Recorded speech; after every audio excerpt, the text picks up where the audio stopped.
All right, here's my real, here's my real, here's my real 5 nitpick video about the Outer Worlds. These are all small things. They don't really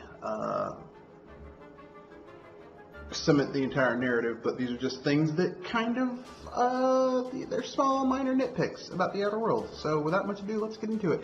After the cut.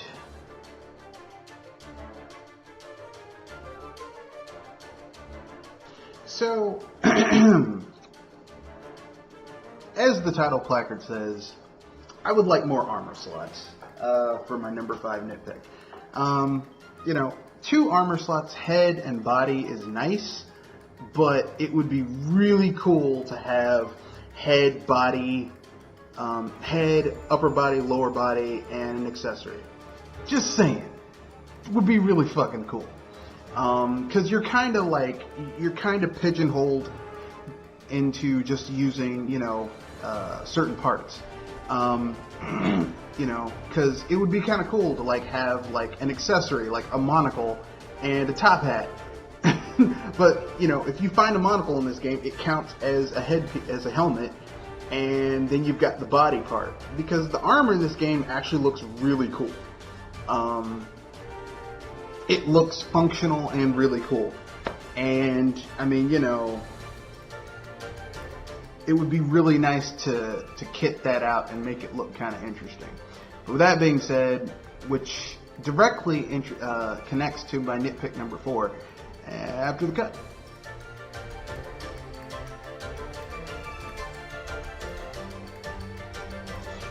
So, as I said, nitpick number 5, the armor in this game looks really good. Like, obscenely good. And I don't know why, with the armor looking as good as it does, there's no voluntary third person. What I mean by this is, if you stand still for a certain amount of time, the in-game camera goes into third person, and you can see your teammates and yourself. And the armor looks so good in this game, why can't you play around in third person? It's kind of weird.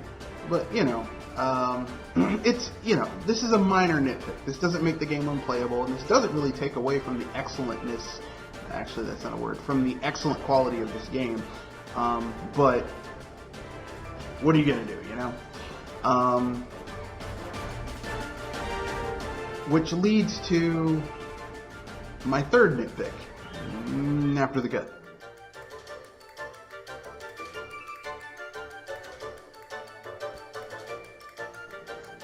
So, this game doesn't need mods in order to be good. As a matter of fact, the game is so polished, like unlike certain other games where the games are just not very polished, it would be kind of cool if this game, you know, in spite of it being as polished as it is, and it is a very polished game, it would be really cool if the game was in fact moddable. Now, you know, I'm pretty sure in the future this game will become moddable. As a matter of fact, depending on if you go to the Nexus, to the mod Nexus, to Nexus mods, sorry, there might be mods for this game already. Don't hold me to that. But, I mean, if there are, they're probably in the early stages. And this game is so good that having, like, little things to add little, some extra depth to the title would be cool. I'm not saying it'd be perfect, I'm just saying overall it would be kind of cool. But with that being said, you know, that minor thing, I guess I can move on to the next, to number 2 after the cut.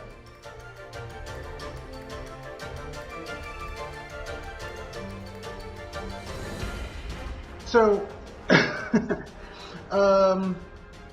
this is just an observation that I noticed. While, you know, when this game was being made, Obsidian said, well, there's not going to be romanceable characters.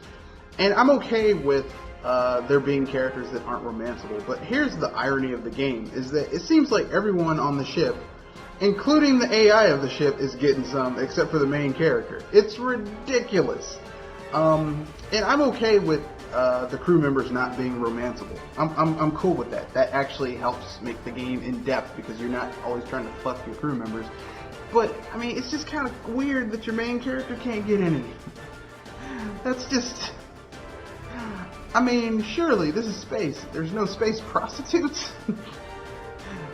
There's no space brothel. Come on, man. Surely there should be some type of equivalent to this. Just so that you could have a storyline where someone gets space STDs. I'm just saying, it seems like, man, you're kind of missing out on this one. With that being said, it's just a minor nitpick. I just wish it was there, or some type of version of that was there. Which brings me to my final nitpick, which is number 1, after the cut.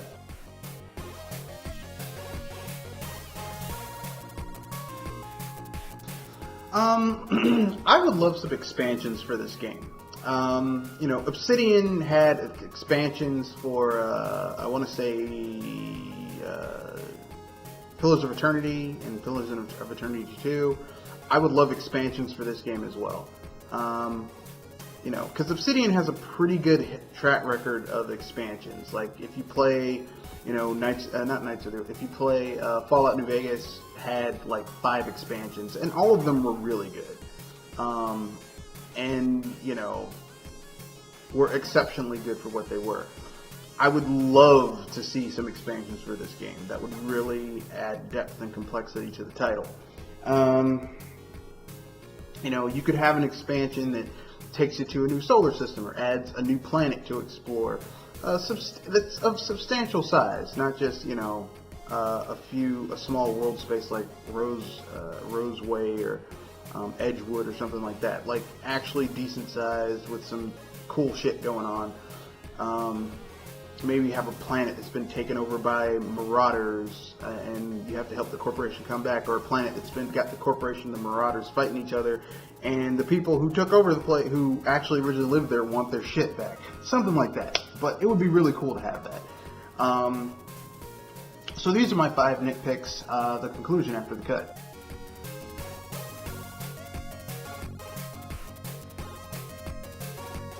So these are just my 5 nitpicks. They don't take away from the overall enjoyment of the game. It's not buggy, it's not broken, it doesn't waste your time. You can beat the game in a very short period of time. It's 30 to 40 hour 30 to 40 hour gameplay session to complete the game. If you do everything, every single side quest, you're looking at maybe 45, 50, but overall the game is really good. You can beat it in 3-4 days if you pace yourself. For those of you who have the Outer Worlds, you can ask me if, you know, how you feel about the game, if you like it, if you don't like it, etc., etc. If you don't have the game, you can ask, you know, question, comment about how you feel about it, all that type of fun stuff. If you would like to reach the channel, you can reach me via the Discord, which if you want to be part of the Discord server, just talk to me in the comment section and I'll send you a link to the Discord server. If you want to reach the channel through Gmail, you can reach me at mrredfoxbsbuster@gmail.com, or you can reach me on Twitter at Matthew Wesley at mrredfox91. Or you can just talk to me in the comment section. And I try to be active in the comment section, so I will talk to people and ask questions and answer questions. Keep them gaming relevant. Thank you. Rate, comment, share, subscribe. Peace. Good night. And ta-ta.